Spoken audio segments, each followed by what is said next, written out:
What is going on, everyone, and welcome to another episode of Secondhand Talent. Thank you very much to Luke Chu for the lo-fi. Thank you to Tenacious Toys for the desk candy. And get some of these pins while you can at secondhandtalent.com. But enough of all that. We are here with the highly accomplished producers and the masterminds behind the band that is real, Sarah Hartman and Cason Traeger. Thank you so much for being on the show. Hello. Thank you for having us. We are very grateful to be here. Hell yeah.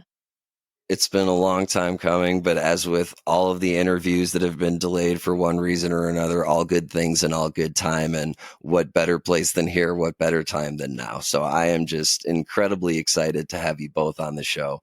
Now, our first question is, and Sarah, I want to direct this to you because, you know, Cason and I have known each other for a little bit, and we'll get into that. But our first question, when I first told you that I had this podcast and it was called Secondhand Talent, what was the first thing that came to your mind?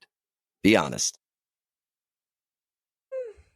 I mean, I feel like kind of true to what you explained, you know, when we were talking about it, just the people who support the entire arts, you know, all the people who are not necessarily the ones whose names are on the marquee, the people who are the techs, the tour managers, the people, the teachers, like all of the people who are giving their life and their time to the arts, but not necessarily the ones who are, you know, being publicly acclaimed.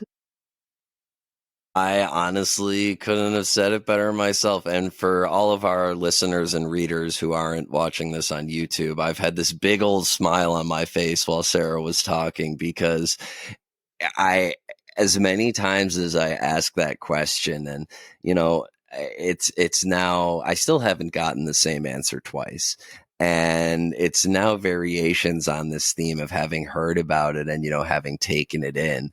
And I love hearing the perspective of my friends on how they take it to mean knowing what it's about. So thank you so much for that answer. Cason, turning it over to you.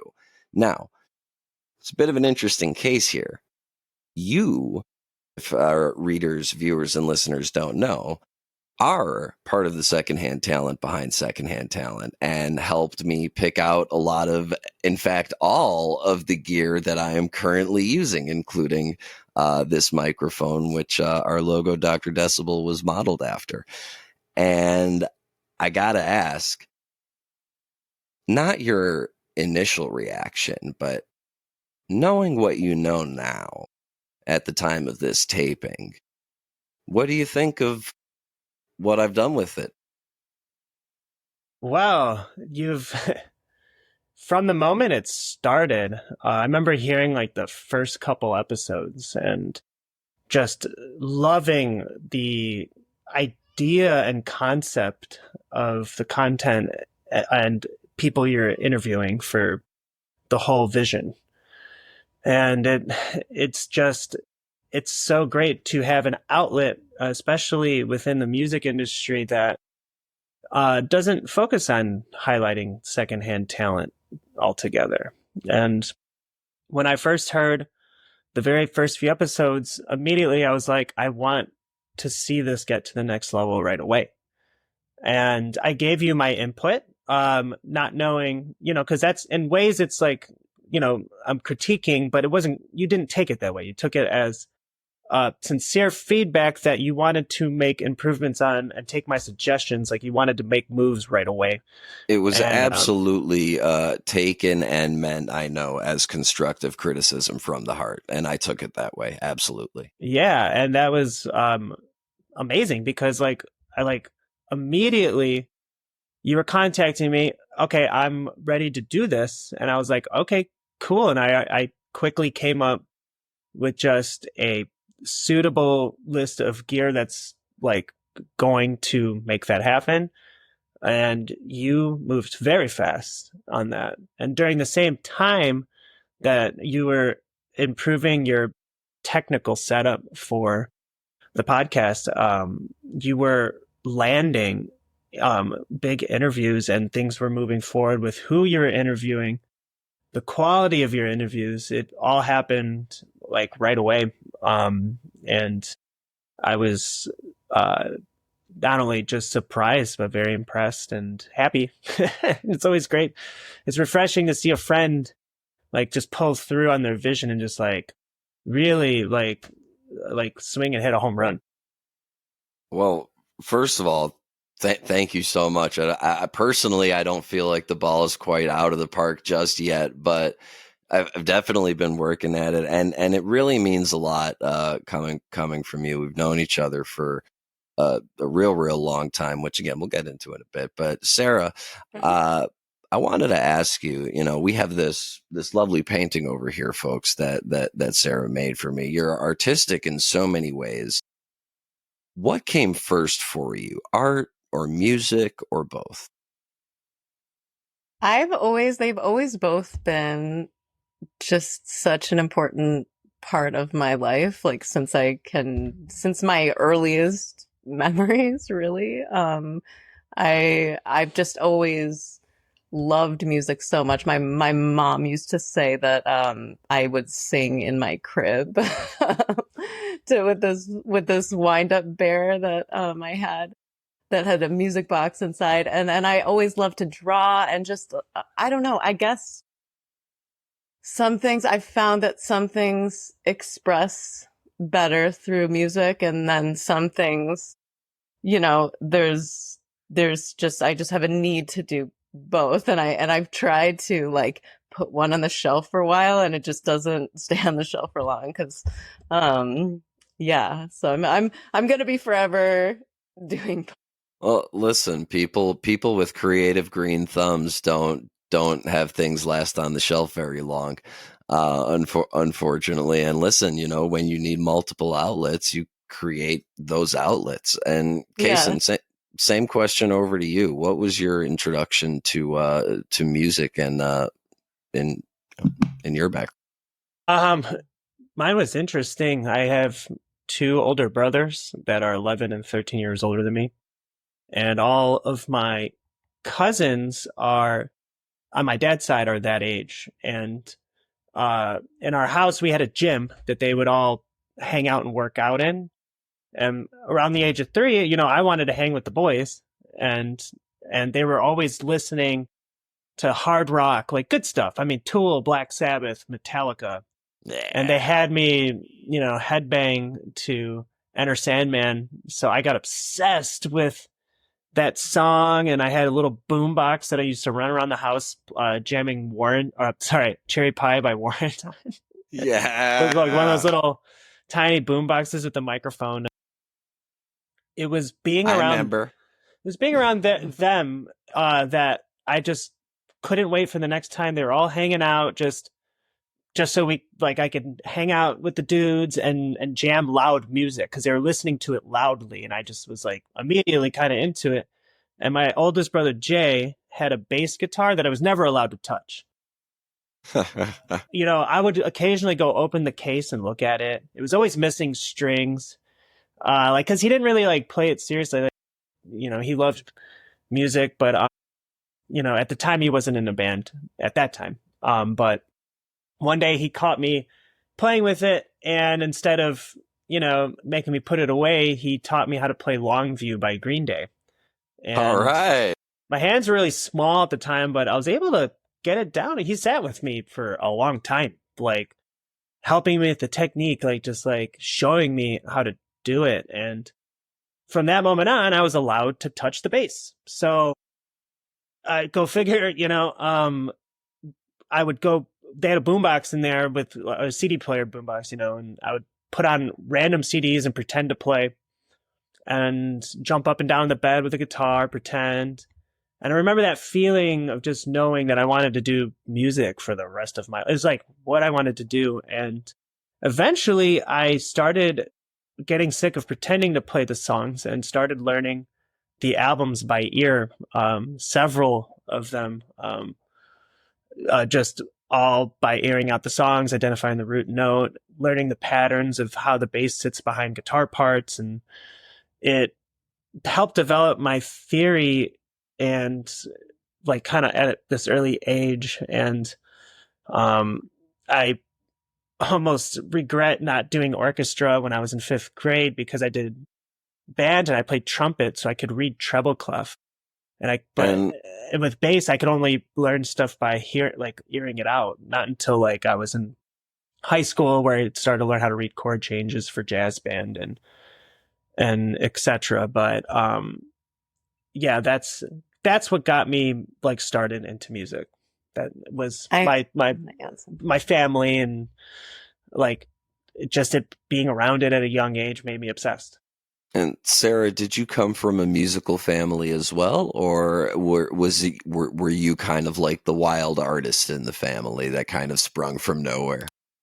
I did come from a musical family. I'm extremely lucky to have parents that are also musicians. My mom, she was a classical vocalist turned psychologist, and all right, there, Keith Harker, take notes. Pianist, and my dad, he would write tons of folk songs on guitar. And, oh, wow. He was the one who really kind of got me into songwriting,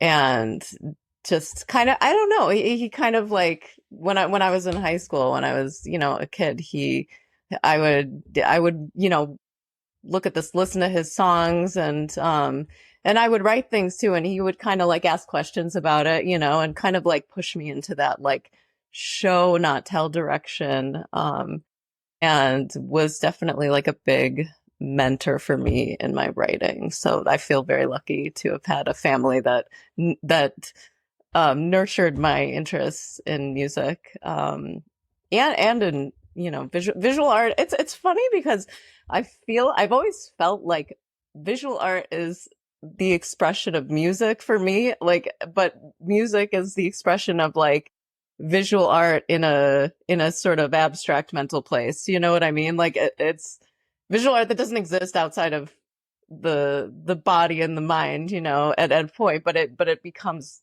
its sonic manifestation. It makes me think of a print by the artist who does all of my shirts, the wonderful, incomparable Mark Spusta, the Wolf Symphony print that he did, where it's just Wolf orchestrating to air, but the air is filled with these sonic vibrations, and that it's just color and maybe it's clouds, but you feel that it's music that's out there in the air, that are the colors that you're seeing. You're seeing the notes of the Grateful Dead expressed in a color palette.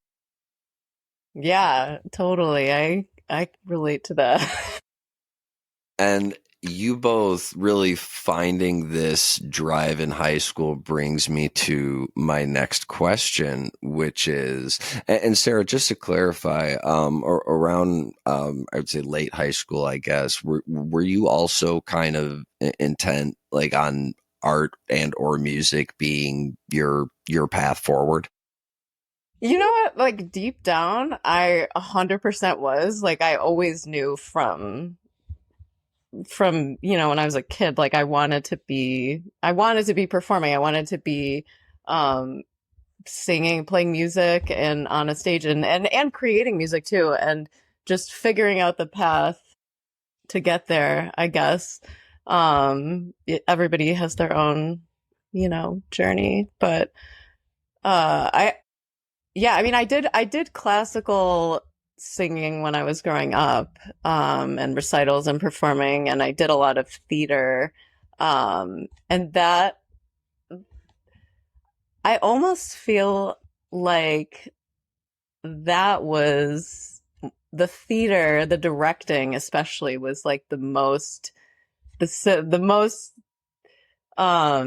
preparatory thing that I think I could have done for music production, because I was gonna say, like, I'm so glad you said that, because I feel like that's exactly the type of mental addition to all the artistic stuff that unlocks producer mode. You know what I mean? like it really, that directorial overhead view of the maze, as Fish put it. But Cason, your path was a little bit more straightforward out of high school, correct? You just went right into music. Oh, yeah. I mean,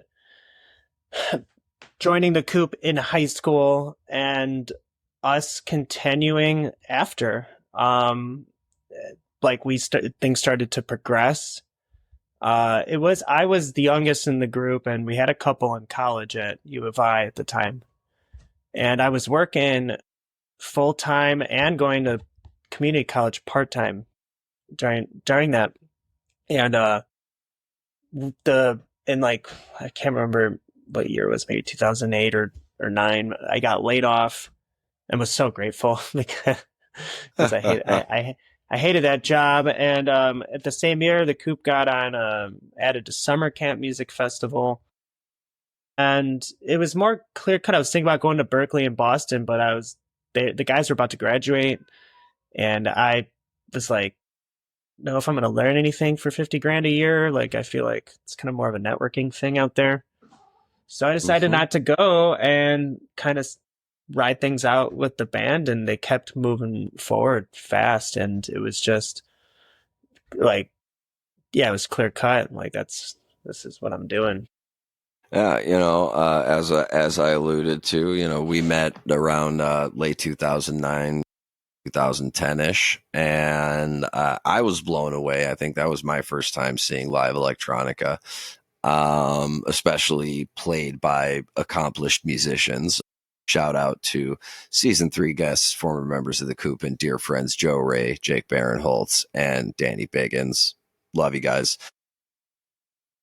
It was, I had always been a live music lover, and it was live music played in a way that I didn't think was really possible. I had never seen it done. I don't know if you knew that, but like I had seen, Humphreys, and I heard Biscuits do their thing, and saw a little bit of Fish at that point, but I had never heard anything like Fiber Octopus or Connected or any of those tracks. I mean, and that shit blew my mind. And what was the craziest part about it to me is that not only were the 4 of you quite acclaimed musicians in your own rights, it was so technical. What impressed me so greatly was the technical aspect of it. And I really I still really can't comprehend the level of detail there. And we're talking about 15 years ago. And, y'all have come leaps and bounds, all 4 of you respectively, but specifically you two since then. After the Coop amicably dissolved, and all 4 went your separate ways, talk a little bit about the direction you went. Well, I was trying to start a teaching business. Sarah and I met kind of indirectly through another source, and we started making music together. But we felt like such an alignment of our vision and sound, what we were both trying to aim and make during that point in our lives. And I felt like it was such a creative vibe together that was really bringing out the best in our artistry at the time. And we kept pushing forward. I mean, it like life changed for me big time. I started working at Guitar Center just a couple days a week and doing a bunch of music hustles and stuff like that. So Sarah, what was your musical journey like post-college? So I had a band that I was playing with, friends that I had met in school, and we had written a bunch of songs together. We had moved to the city and rented a house, like a music house where we could, jam and practice and stuff. But we were all everybody was super busy. So I was kind of trying to learn music production and just start to create my own stuff. And I was looking for people to collaborate with. And randomly one day I went on Craigslist and saw that there was somebody who posted who was looking for people to make live electronic music, which is exactly like what I was trying to make. And they lived a block away from me. So I figured, okay, I have to call them because this is the Duh. universe. This is, you know, Back when I have to follow Craigslist the was great. breadcrumbs. Back Yeah. when Craigslist was great. And this is Musicians Classifieds. Yeah. So I went over to his house and Cason, he lived like an hour away from this guy and just kind of happened to be rolling through the city at the time that I was going to meet him. We just sort of happened to meet that way and showed each other music and stuff that we were working on and just really vibed sonically. And then we met up the next week and just kind of started making stuff, and it felt so effortless. And both of us were just so excited for the vision, you know, for the vision, because I think we both saw where this could go, like with both of our, I don't know, like we had different backgrounds, different sounds sort of that were really sort of melded together. So yeah, so that's kind of how we got started. Yeah. So that's kind of how we got started. And you know, I learned so much about production from working with Cason too, because he was, you know, way further along in his production journey than I was at the time Well, when we started working together. That's actually something I was just going to ask you about, and I'm glad you brought that up. Folks, in case you didn't notice, I'm wearing a brand new piece of jewelry here. It's a console capacitor from Fame Studios, the famous Muscle Shoals sound, and I'm wearing it in honor of the production skills of our esteemed guests over here. And what I really want to know is, where were each of you at in your, and please, this can be a dialogue. Don't wait for me to interject. You know, I want to hear like where you guys were at from a production skills perspective when you first started collaborating, and how you've used each other's skill sets to continue to grow, not just together as real, but as well as to hone your skills as producers in your own rights. Yeah, that's a good question. Feel free to take a beat. I mean, it's definitely a long question, and it's a lot. There's a lot of history. Just for context, you know, Sarah is the producer and vocalist, and does and I have to say, you know, you mentioned directing, and having that understanding of the visual aspect of performance. Y'all don't need a light show. The two of you are so dynamic on stage, just in the way that you move and the way that you flow with the music that's coming from you. You know, it really is a testament to understanding not just what the crowd wants, but also that it's okay to say, fuck what the crowd wants. Let me just be one with the music, and I know it'll come out right. yeah, yeah. I mean, that I feel like finding that place where you're just locked in to the sound, and like this goes back to the whole like directing and theater thing, where I feel like there's like this timing, you know, it's all about timing. It's all about dynamics and timing that goes into directing and theater and you know, music. It's kind of all the same thing. Like you're working with rhythm and time, because that's what language is anyway. That's what music is. I guess just really tapping into that and trying to be as connected to that flow as possible has been my objective as an artist, is to just connect with that. I was gonna say when we first met, we were at like different stages of musical production. At that time, I was not even close to where I wanted to be yet, and I was happy with where I was at, but not satisfied. I suppose, like every That's a good artist way is to trying. put it. That's a good Every way to artist put is it. trying Yeah. to grow, and like, I had my 10 years of experience with the Coop, but we were only doing electronic stuff for like the last 4 to 5 of those years. Well, actually, maybe a little bit longer than that. But in a nutshell, having that like breakdown of like, well, you produce a song and then you take a bunch of elements out that the live band is going to cover. That was always a difficult thing that I had so much help with the Coop, especially like working a lot with Jake during the time. He helped me immensely, like develop my mixing skills. I felt like I was able to grow together with him during those like early mid parts of the electronic, part of the Coop and whatnot. And then, as me and Sarah started working together, she was bringing like both of us really had these different, attributes that were bringing out the best in each other at that time, where we were able to grow together.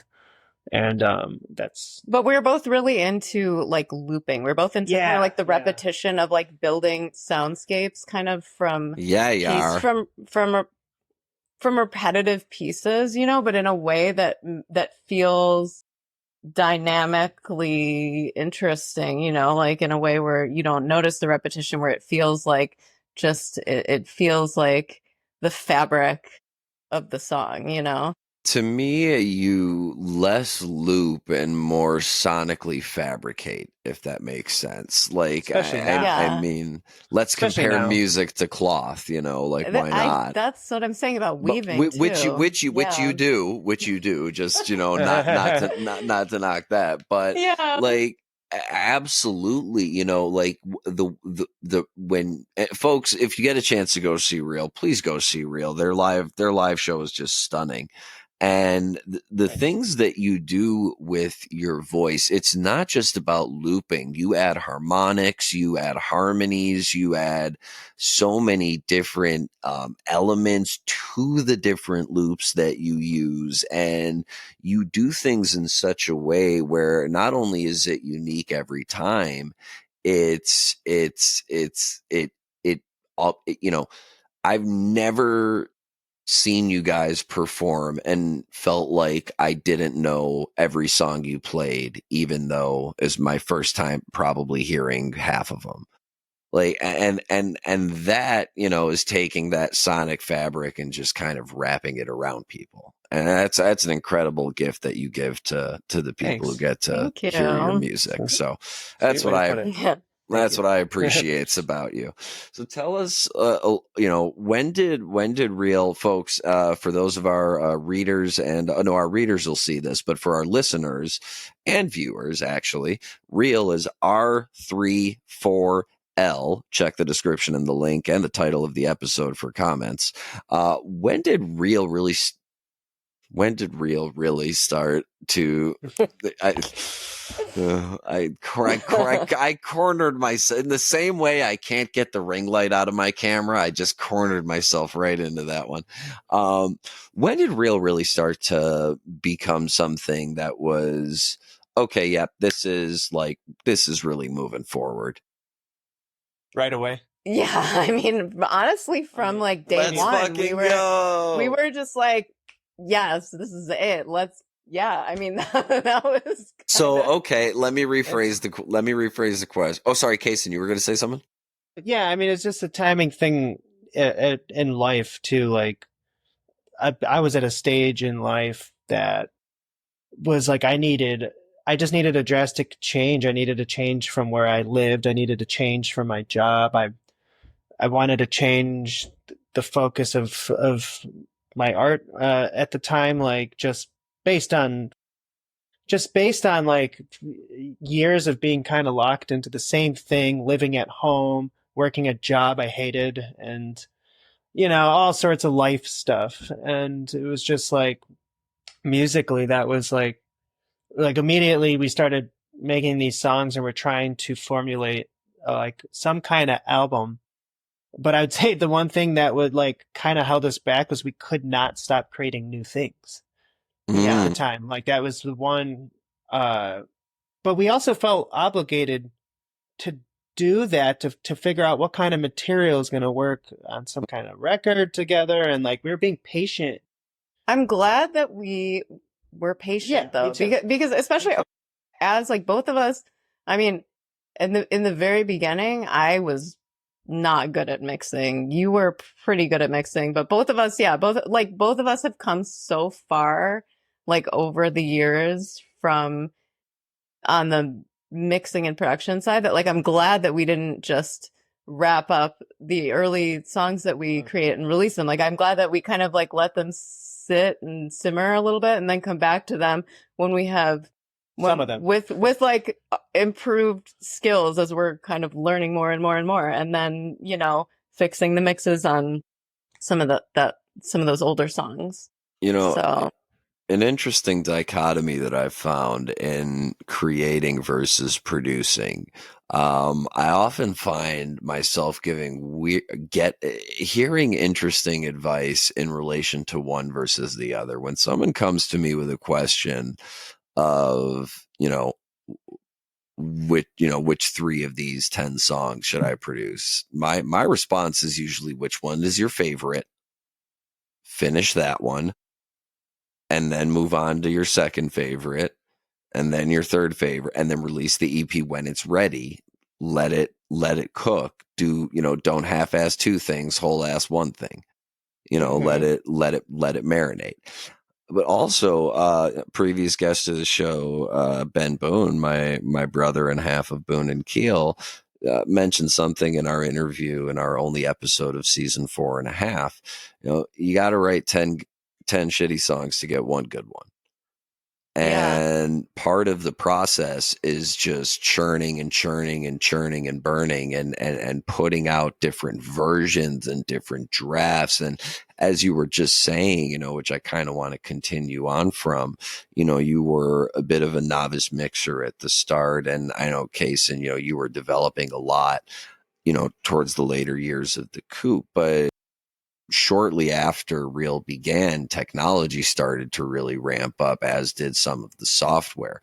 How did you guys meet that learning curve?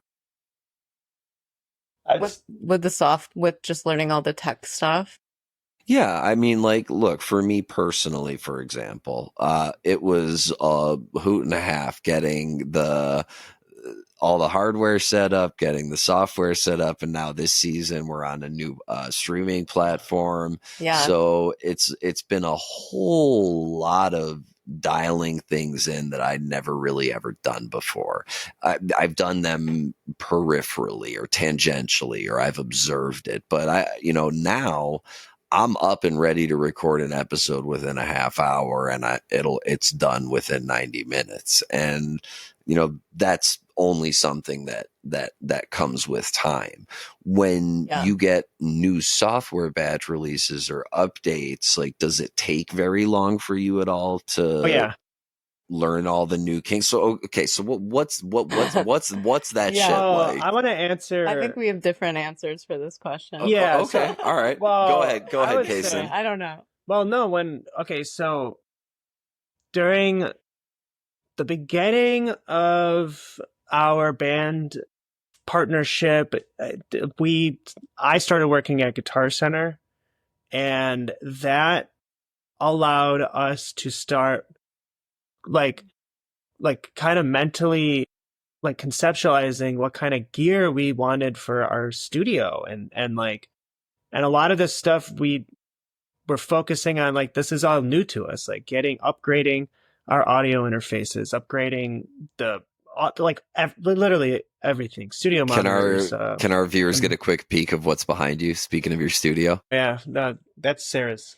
My the crazy baby. laboratory over there. We'll get there eventually. But anyway, keep going. Sorry to interrupt you. So no, it's okay. And during that time, it was so helpful for me to be working with Sarah because like the things that we were trying to learn, we were learning like together. And that's where it was just like, And like showing each other things, Yeah. being like, Cason, like check out this feature on this thing, or like check out this cool like weird technique, this weird signal chain that we just made, you know? I feel like I learned a lot about EQing with Sarah because we were both obsessed with the same EQ plugin, Yeah. Pro Q3. So it's a digital one, but we use some of the analog emulating ones for different purposes. But we're obsessed with like, the surgical EQ and like how to like really, really shape the sounds in a mixing and audio engineering sense. And I felt like that's once we were able to upgrade our toolkit, upgrade our studio, the tools we're using, we were simultaneously progressing and learning them at the same time together. Sarah, I'm curious to Yeah. hear what your answer was going to be. I think it's interesting how like I think if you were to ask me like 10 years ago this question, I would say something completely different. Like I would put more emphasis, I think, on the tools. But I think at this point, I really just feel like looking retrospectively, I'm like, it's just time, like time and just time spent just using the tools and training your ears to hear sound waves in locking together in phase, like to feel what it feels like when the rhythm of a compressor is sitting just right, like all of these things. And like to like the fine sort of like when you're EQing a sound, when you get a curve that just sits just right with another sound, it's like that. You don't need necessarily crazy fancy tools for it. It's just time. It's just the time spent using them. So, yeah. Well, I mean, it kind of gets actually to another point that I give often to people who send me songs to review for submission for recording. If I think person I remember asked me, "What genre do you like?" I was like, "What kind of question is that?" And he was like, "I have like some country songs, I have some rock songs, I have like," and I was like, "Just send me a good one." Just I don't like, to me there's two genres. Like my students, I have my music playing in my class all the time, and y'all come up, and the students, they have fun when your music comes on. Right on. They're annoyed by like 80% of what I listen to. They enjoy the electronic music and the hip hop. That's about it, and occasionally Weird Al, depending on which class. But no, I definitely try to expose the kids to, as much, music and culture as possible, because, it's incredibly important to pass that down to the next generation. And both of you do that. You guys have hosted workshops in the past, correct? To help, bring these skills down to the next generation. Yeah, luckily, with my position at work and one of my coworkers and a good friend, Todd Fagel, he was experienced with throwing events with brands, and he kind of, he knew what me and Sarah were doing at the time, which we were, trying to do an Ableton teaching business during that time, and we partnered with Akai through the first ever NPC Beat Battle.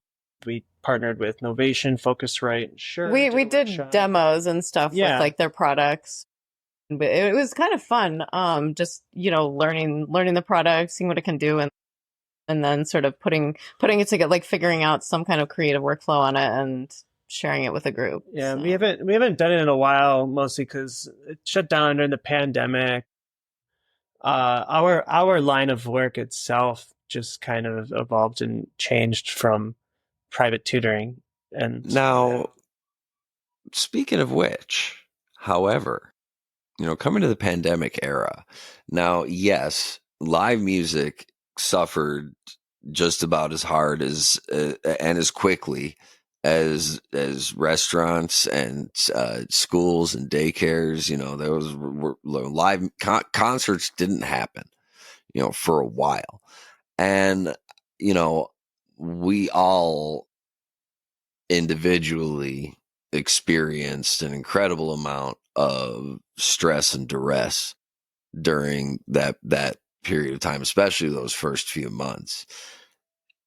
Not having the creative outlet to be able to perform, did you find that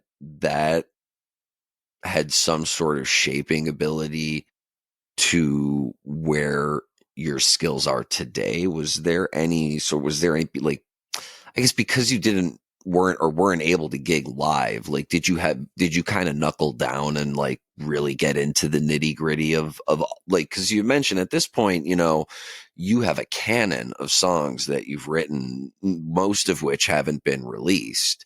Did you use that time to get into kind of your back catalog and really like re-examine some things, and tell us what that process was like, if so? I'm just guessing. Yeah. I don't know. Well, for us, a lot of the songs on the record, or at least like a good few of them, were kind of they were, I don't know, they were written around that time. The record that we just put out, at least a good half of them. Yeah, a majority. That was an intense year.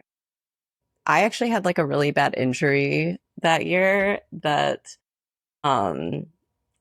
was kind of interfering with my whole music flow, because it was like a back injury and like sort of neck and back. So like that's like where I feel music. Okay, is like that area. And so it was an intense period of time, because everything was shut down, and I'm like, is this ever gonna heal? What's going on? And so it was kind of terrifying for me.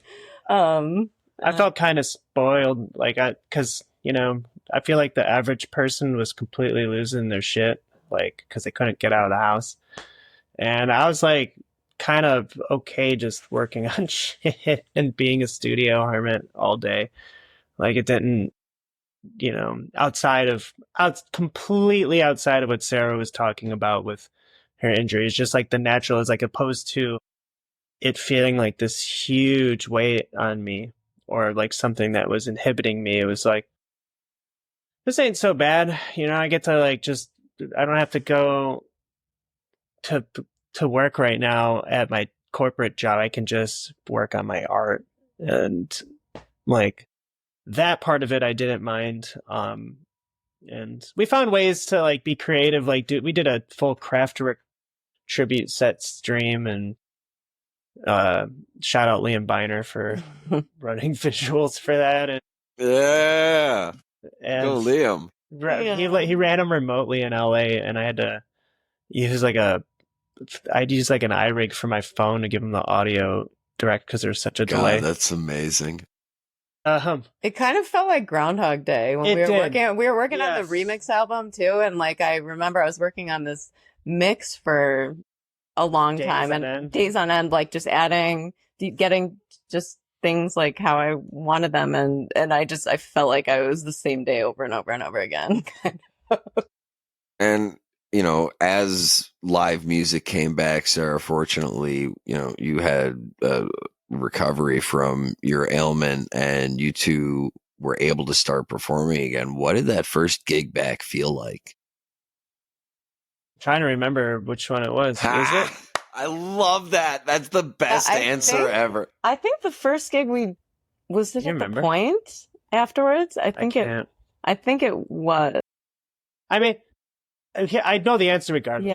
Yeah. It feels good because we, even just for the last few years, and the pandemic also had something to do with this, we haven't been playing as much as we'd really like to be. However, we're okay with that, with what we're trying to focus on, and what we're trying to work on and accomplish. Like, we're trying to complete and push forth a lot of newer material, focus on what that show is going to be like. Yeah. Our last show that we just did with Colin O'Brien on the drum set, Colin is such an incredible drummer and human being, and that working, with someone like that who, we only had one rehearsal together, but I prepped a very thorough way to coach him through the material so that he was able to kind of practice and rehearse on his own.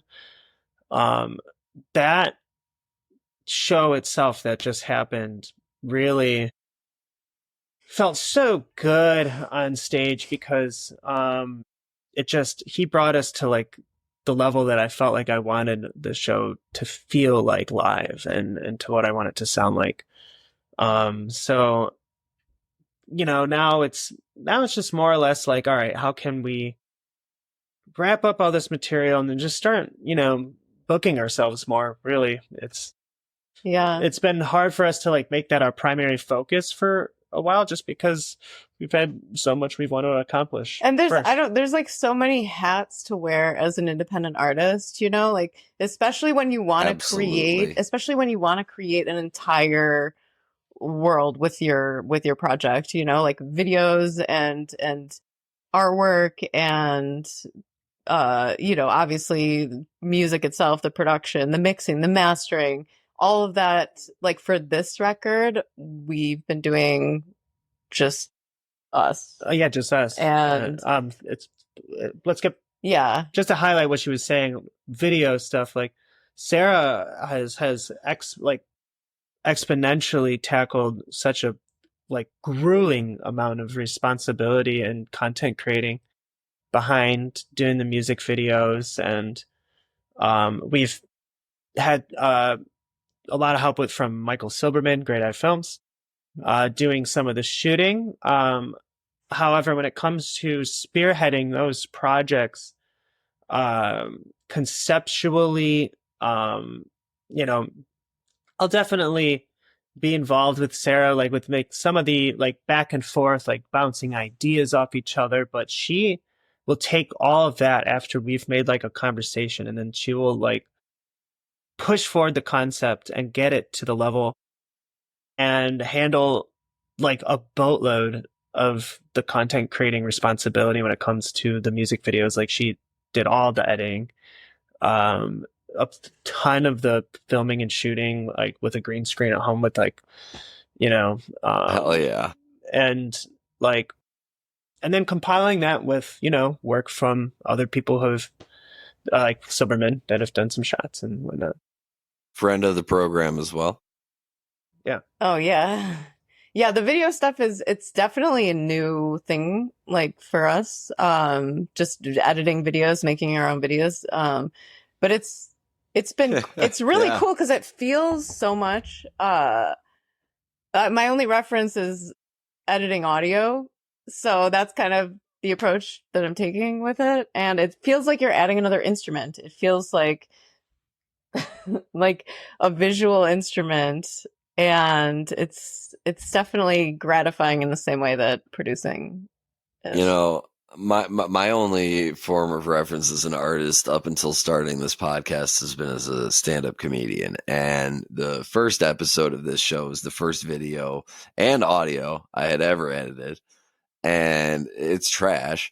And like Cason said at the beginning of the interview, I took his advice, but like in the strongest of terms, I resemble that remark. I mean, trust me, man, oh wow, I can't even believe it. I think this might be something around the 90th interview that we've recorded for Secondhand Talent so far. At the time, I'm not somewhere right around there, and I've, from first contact to booking to this process right here to editing to post to production and distribution, I've done it all end to end now 90 times, and I did not nearly have the Swiss Army knife that is real, and everything that you had done. But I came at this with a hacksaw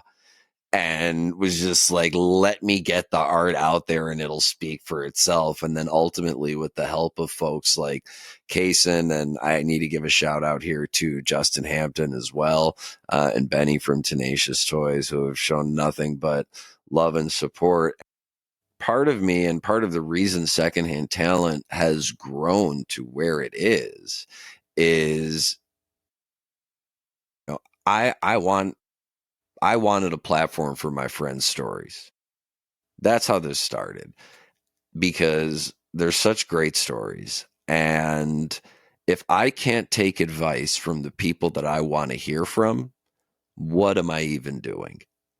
And I think one of the coolest things about the music that you have created, are creating, and will create is that you do it in such a symbiotic fashion that, Sarah, even as you said, it's kind of two disparate sounds, they meld together so well. And you've both continuing out of metaphor, weave this cloth of your music. And it's just been really incredible as both a friend and a fan watching, and hearing it grow. Thanks. Thank you. Same. Likewise. Yeah. Mutual there. So coming out of the COVID period, and, it's been a while since then, obviously, but, as you gear up into your new album, how has your process as a band and of creating your musical art evolved? Yeah. I love this question because thinking back today, I feel like for me, it's gotten way more modular in my workflow and stuff. I think way back when, before I got into modular workflows, I found myself kind of trying to do like redundant things across all the sounds in my song, which just manually taking forever. And then I'm realizing like, hey, I could actually create these networks of modulations within the song with this sound is affecting this sound over here, and like these sort of webs. Okay. So that's like, as I was getting into modular synthesis and kind of learning more and more about those workflows and how to build sounds that are interconnected like that. So I think that for me, it's gotten just kind of streamlining my process to make use of these things like LFOs and envelope followers and like things where I can create these overarching shapes within the song, rather than just kind of putting together a bunch of random stuff. So I just love hearing it described like that, putting overarching shapes over each other in a song. It's such a great, it's like a very Zappa-esque way to describe, putting a piece together. I just love that. it's like I don't know, that I feel like there's no, for us, but I think for both of us, the separation between the mixing and the composing, there is none. It's just, it's sort of, we both build songs kind of like the mix from the top down, where we're fitting everything into the mix where we want it to be when we put it there, rather than like composing the song, writing the song, recording the song, like it's all it's all a holistic thing, which is kind of cool. As Bill O'Reilly famously said, "Fuck it, we'll do it live." Yeah. But it's just fun that way because it becomes a process of discovery. It becomes a process of just where you see the final vision at the start, kind of, and you're bridging that gap rather than like kind of getting lost in it and then sort of trying to like balance everything out after you already have all these moving parts. So I think Yeah. part of understanding ahead of time that you're going to be incorporating live energy into the process kind of takes a little bit of the pressure off when it comes to, conducting the process itself, because you already know that that's going to be a formative component. Yeah. I mean, that's definitely like kind of shaped the direction I think both of us have wanted to go in with the music, just based on what do we want to bring to the stage, kind of, you know? Yeah, And you that's you compose a lot more with like live yeah. jamming. I That's improv. It's like I would say over the years, developing on my rig that I used to bring out with the coupe, which is like a hybrid. Like I'm running sequencing with, production that's being done through Ableton that can be improvised lengths and lengths that are cut up for us to improvise with as a band. I've been evolving that setup to a solo template where I can live loop my instruments that are all plugged into my studio, whether it's my hardware drum sampler, well, hardware software machine, whether it's that, my bass guitar, my Moog synth, whatever. I get everything talking to where I could loop and sequence the ideas and create. And I have that arranged for a live improv set, which I still love doing that stuff. You know, our friend Spacely, who does Machine Elvis, he's someone I've been jamming with lately, and with Sarah as well. She's like, we'll just kind of hang out and do like an improv and just record it for that purpose. But that whole template itself, is what I have orchestrated for creating new material, so I can just show up to my station, start live looping whatever, and then have it kind of building a foundation of an idea. Again, part of turning 15 words into 15 minutes is improv, is being able to vamp on things, and I learned how to write my set lists from the coop. I write my set list with segues and with little I, for the encore, I have the little dash separation and an E with two dot, I write my set list kind of like how a jam band would. But it's the improv and being able to put that kind of weight on your shoulders that really powers you through. But for you, I imagine it must be a really freeing aspect, knowing that even when you're performing live, you're live. And even when you're in the studio, you're live. Like you're always adding something new, adding something extra. Sure. yeah.